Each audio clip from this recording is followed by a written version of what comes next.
नमस्कार, मी सागर जोशी. TV9 मराठीमध्ये आपलं स्वागत. आणि बुलेटिनच्या सुरुवातीलाच एक राजकीय बातमी आहे. महाराष्ट्रातील 17 मोठे प्रकल्प गुजरातमध्ये जबरदस्ती नेले असा गंभीर आरोप खासदार संजय राऊत यांनी केला. वाटाघाटी आणि दरोडेखोरी करून महाराष्ट्रातील प्रकल्प गुजरातमध्ये नेले असं देखील संजय राऊत यांनी म्हटलंय. महाराष्ट्रातील पाणबुडी पर्यटन गुजरातमध्ये गेल्याच्या चर्चेवरून संजय राऊत यांनी केंद्र सरकारवर हा निशाणा साधलाय. तर पाणबुडी प्रकल्प राज्याबाहेर जाणार नाही, मुख्यमंत्री एकनाथ शिंदे यांनी हे वक्तव्य केलंय.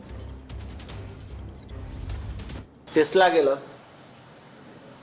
सिंधुदुर्गमधला पाणबुडी प्रकल्प गेला, सुरतला आमचा डायमंडचा हिरे बाजार गेला, त्याच्या आधी वेदांत गेला.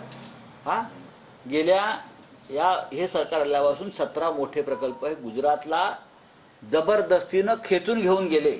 दरोडेखोरी म्हणतात त्याला. गुजरातसाठी जी केंद्र सरकारची वाटमारी सुरू आहे, त्या वाटमारी करणाऱ्यांना खरं म्हणजे दहशतवाद विरोधी गुन्ह्याखाली त्यांना गुन्हा दाखल. ही दहशत आहे.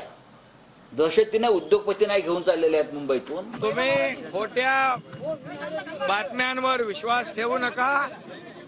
इथं केसरकर आहेत. मी सकाळी उदय सामंत मंत्र्यांशी बोललोय.